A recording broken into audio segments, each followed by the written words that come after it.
Ah, je vous vois venir. Bande de coquins.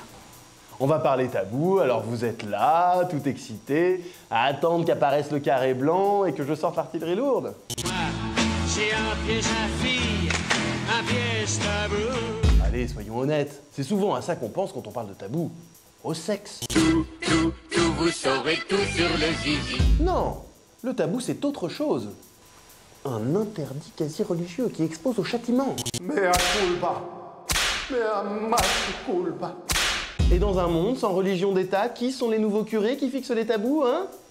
Mais les élites politico-médiatiques, bien sûr.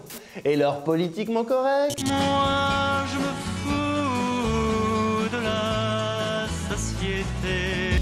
Ceux qui nous interdisent de dire tout haut ce que je n'ose même pas penser tout bas. Autrefois, à Colombéchat, j'avais plein de serviteurs noirs. Tut, là je vous arrête tout de suite. Si les tabous existent depuis belle lurette, c'est qu'il y a peut-être une raison. C'est clair, t'as le toucher ni ta mère, donc à l'endroit comme à l'envers, c'est clair. J'ai le toucher ni ta mère. Nique ta mère enfin. Mais non jeune homme, on ne pratique pas un coït avec sa maman. C'est clair. L'inceste reste le tabou absolu. L'amour que nous ferons jamais ensemble est le plus rare, le plus troublant, le plus pur, le plus enivrant. La petite a beau chanter qu'elle ne fera jamais l'amour avec son papa, la chanson fit scandale, ce qui prouve que l'interdit reste vivace. Mais cela pose un problème.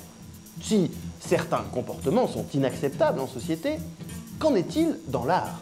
L'artiste n'est-il pas justement celui qui doit transgresser les tabous et faire fi de la morale commune? Fais pas ci, fais pas ça. Ah, dada, trop de cadet. À cheval sur mon billet. Tête de mule, tête de bois, tu vas recevoir une bête. Et non, ce n'est pas avec des bons sentiments qu'on fait de la bonne littérature.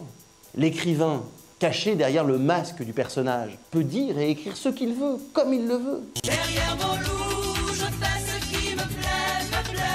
Aujourd'hui, tout est permis. Et d'ailleurs, qu'on soit au carnaval, qu'on lise un livre ou qu'on voit une œuvre d'art, on peut transgresser tous les tabous précisément pour qu'après s'être furtivement libéré, les choses redeviennent exactement comme avant.